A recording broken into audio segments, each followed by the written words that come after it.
벌써 7월 중순이네요. 새해 다짐이 조금씩 희미해지는 그런 때인 것 같아요. 네, 맞아요. 날씨도 덥고 좀 지치기 쉬운 시점이죠. 혹시 여러분도 연초 계획이 좀 생각처럼 안 풀려서 힘이 빠진다거나 아니면 뭐랄까 반복되는 일상에 좀 영적으로 메말라 간다. 이런 느낌 받으실 때 있지 않으신가요? 충분히 그럴 수 있죠. 오늘 저희가 함께 깊이 들여다볼 자료가 바로 이런 시점에 관한 건데요. 이사야 55장 6절에서 11절 해설 부분입니다. 우리가 왜 이렇게 지치는지, 또 지금 이 순간이 어떤 기회가 될 수 있는지 한번 파헤쳐 보죠. 네, 좋습니다. 이 자료는 특히 그 한 해의 중간 지점에서 겪는 피로감, 또 소망 상실의 원인을 짚어보면서요. 역설적이게도 바로 지금이야말로 하나님을 더 깊이 만날 수 있는 결정적인 기회일 수 있다. 이 점을 강조하고 있어요. 아, 결정적인 기회요? 네. 당시 이스라엘 백성들이 처했던 그 절망적인 상황, 그러니까 바벨론 포로 상황 속에서 주어진 희망의 메시지인데 이걸 오늘 우리의 상황에 비추어 보면 또 새롭게 다가올 수 있을 겁니다. 좋습니다. 그럼 자료에서 우리가 왜 지치는지 그 이유부터 좀 볼까요? 몇 가지를 제시하는데 첫째는 기대했던 성과가 안 보일 때? 그렇죠. 연초에 막 기도하고 계획했던 것들이 현실의 벽에 딱 부딪히는 거죠. 맞아요. 그리고 둘째는 반복되는 일상 속에서 영적인 감각이 좀 무뎌질 때, 뭐 기도의 응답도 잘 안 느껴지고 말씀의 감동도 좀 희미해지고 그런 느낌이죠. 네. 또 관계 문제나 뭐 사역, 경제, 가족 문제 같이 삶의 무게가 이렇게 막 겹쳐올 때도 그렇다고 하고요. 결국엔 하나님보다 작고 인간적인 방법, 내 힘으로 뭔가 해보려고 하다가 불안만 더 커진다. 뭐 이런 분석인 것 같아요. 네, 정확합니다. 마치 마라톤 중간 지점에서 숨이 턱까지 차오르는 것처럼 영혼의 깊은 피로감을 느끼는 상태를 잘 묘사하고 있어요. 근데 중요한 점은 바로 이 지점이, 이 힘든 순간이 하나님을 다시 만날 최적의 기회라고 말한다는 겁니다. 아, 가장 힘들 때가 오히려 기회다. 네. 우리가 가장 약하다고 느낄 때 하나님은 오히려 더 가까이 다가오셔서 우리를 부르신다는 거죠. 그 부르심, 그 초대가 바로 그 핵심 구절이죠. 이사야 55장 6절, 너희는 여호와를 만날 만한 때에 찾으라, 가까이 계실 때에 그를 부르라.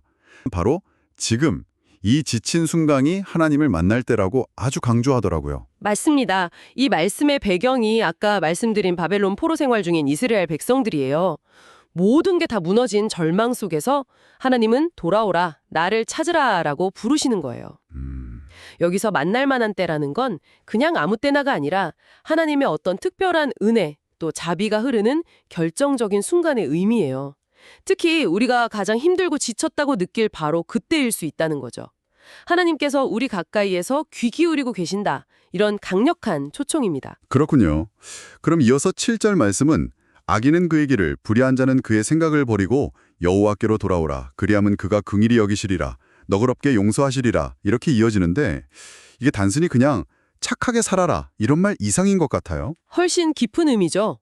여기서 길은 우리의 행동이나 삶의 방향을 말하고 생각은 우리의 가치관, 어떤 신념 같은 마음의 중심을 뜻합니다. 그러니까 우리가 소망을 잃고 지치는 근본적인 이유가 어쩌면 하나님에게서 멀어진 우리의 길과 생각 자체에 있을 수 있다는 거죠. 아, 내 삶의 방향과 생각 자체가 문제일 수 있다. 네. 자료에서는 이걸 재미있게 비유하는데요. 마치 잘못한 지하철에서 내려서 반대 방향으로 갈아타는 것과 같다고 해요. 단순한 후회나 반성이 아니라 삶의 방향 자체를 바꾸는 적극적인 전환을 요구하는 겁니다. 방향 전환. 행동이군요. 그렇죠. 그리고 중요한 건 탕자의 비유에서 아버지가 아들을 기다렸다가 먼저 달려가 안아주듯이 우리가 돌아가기만 하면 하나님은 풍성하게 정말 차고 넘치도록 우리를 용서하시고 받아주신다는 점입니다. 와, 풍성하게 용서하신다? 근데요, 현실의 문제는 여전히 커 보일 수 있잖아요. 내가 방향을 바꾼다고 해서 당장 상황이 막 좋아지는 것도 아닐 수 있고요. 이때 자료는 8절과 9절 말씀을 제시하는데 내 생각은 너희 생각과 다르며 내 길은 너희 길과 다르다. 하늘이 땅보다 높음같이 내 길과 생각은 너희 것보다 높다. 이게 어떻게 위로가 될 수 있을까요? 어찌 보면 그냥 하나님 뜻은 높으니까 그냥 믿어라 이렇게 들릴 수도 있을 것 같은데요. 그게 좋은 질문인데요. 이 말씀이 그냥 체념해라 이런 뜻은 절대 아니고요. 오히려 우리의 시야가 땅의 현실에 묶여 있을 때 하나님의 생각과 길은 저 하늘처럼 높아서 우리가 지금 당장은 이해할 수 없는 더 큰 그림, 더 놀라운 가능성을 보고 계시다는 걸 알려주는 거예요. 아, 더 큰 그림이요? 네, 자료에 나오는 요셉의 예를 한번 생각해 보세요. 그가 겪은 노예살이, 또 감옥살이. 인간적인 눈으로 보면 이건 뭐 명백한 실패고 절망이죠. 그쵸? 완전히 끝났다고 생각했을 것 같아요. 하지만 하나님의 그 높은 계획 안에서는 그 모든 과정이 결국 애굽의 총리가 되어서 수많은 생명을 구하는 길이었잖아요.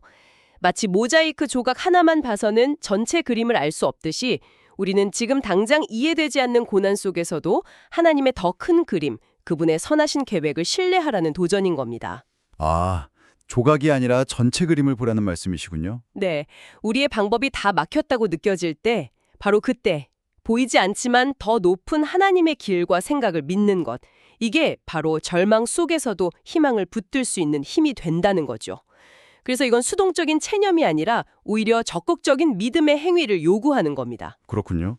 그래서 이 자료가 구체적인 실천을 제안하는군요. 하루에 단 10분이라도 좀 의식적으로 하나님을 찾는 시간을 가져보고 내 글이나 내 생각이 혹시 하나님의 뜻과 어긋나 있지는 않은지 점검해보고 또 어려운 상황 속에서도 하나님의 길은 결국 높고 선하시다는 것을 믿음으로 고백해보라. 이런 제안이죠. 네, 맞습니다. 어쩌면 한 해 중 가장 지치기 쉬운 이 7월이 역설적으로는 하나님을 가장 깊이 만날 수 있는 특별한 기회가 될 수 있다는 그런 희망의 메시지였습니다. 네, 오늘 정말 의미 있는 시간이었던 것 같습니다. 마지막으로 청취자분들께 이런 질문을 한번 던져보고 싶어요.